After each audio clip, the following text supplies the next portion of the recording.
are recognized for your opening comments.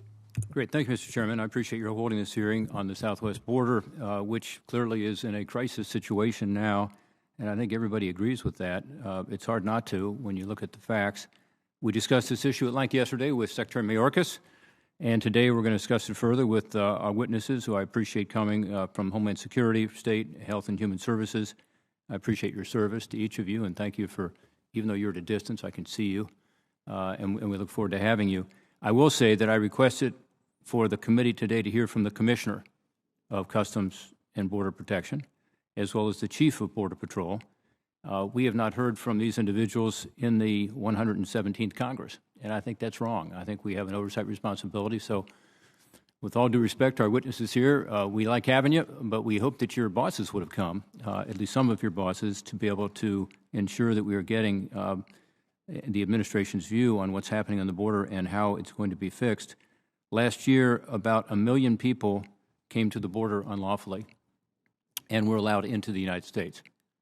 So let me repeat that. About 1 million people came to the border unlawfully and were admitted into the United States.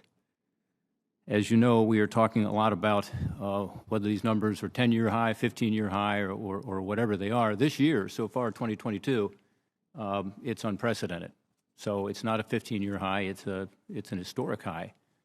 We'll see what happens this summer, because typically we would expect more people to come. Also, because of Title 42 possibly ending, we are expecting a lot more people to come. And that's one of the big issues we talked about yesterday. I mentioned that about 1 million people come to the border unlawfully, are allowed into the United States. Most of those are asylees, are applicants for asylum.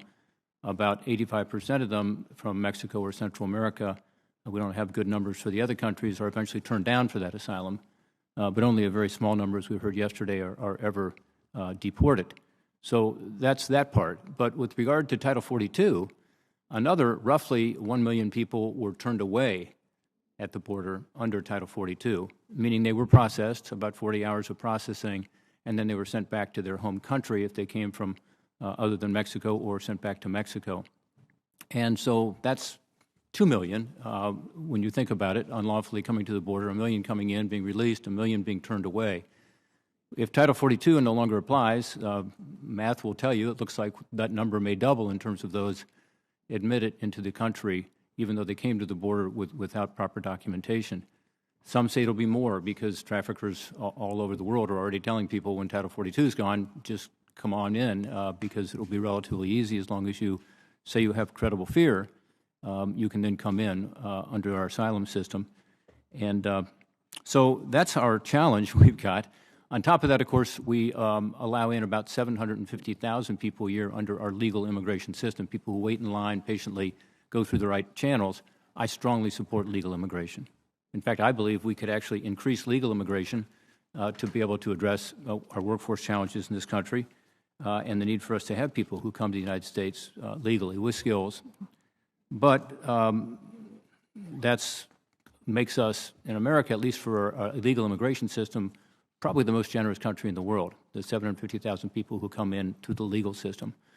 On top of that, we have people who evade the Border Patrol at the border. So we don't know how many that is. And we're going to talk today about the Border Patrol about this number. But what Rodney Scott says, who's the former chief of the Border Patrol, who I know is well known by many of us, is that he thinks that's about 400,000 people a year who evade the Border Patrol, evade being apprehended, and are added to the 1 million people who show up without papers and are allowed into the country, typically under asylum. On top of that, around 400,000 people a year. So we'll get some better numbers on that. But that just gives us some context of why there's such a deep concern when we're down there on the border. And I think every one of us have been there on this panel probably many times.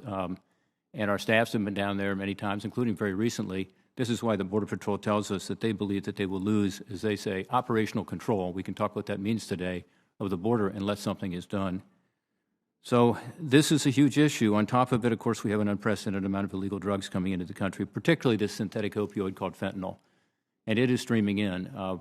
We'll talk about that today, why that's coming in. The Mexican transnational crime organizations are now specializing in this. It used to come from China, as you know, mostly through our U.S. mail system. Now it's mostly coming in through Mexico, being produced in Mexico, often with precursors from China, and often pressed into pills. And our citizens that we represent are dying of overdoses, partly because they don't know what these pills are. They may say Xanax, they may say Percocet, something else, but in fact they're fentanyl.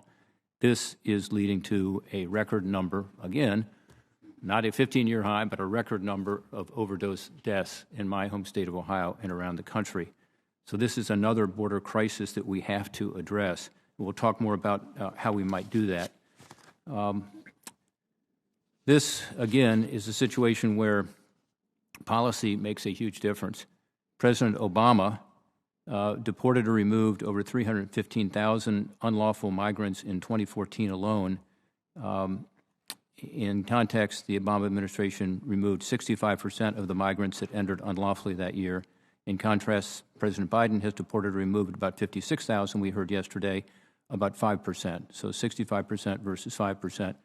And, of course, we have many more people who are in the queue right now. The backlog is about 1.6 million people for asylum, as an example. So, unfortunately, we have a situation where not only are we allowing more people in, but we're not having people leave once they are deemed not to be qualified to be asylees or otherwise are here illegally. And that's just a reality. And people know that, and the traffickers know that. And that's why they have such success in getting people to come to our border, charging them outrageous fees, often treating them very poorly, as we know.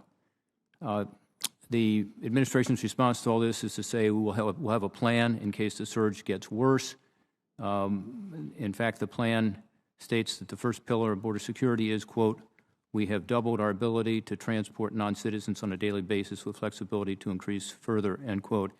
So much of the plan is about making it easier to get people into the interior, that's the response. The response is not to put deterrents in place to deter people coming illegally. Rather, it's to facilitate the flow, to make it easier, including processing people, as an example, on buses heading toward the interior of the country rather than doing it at the border because the facilities would be overwhelmed.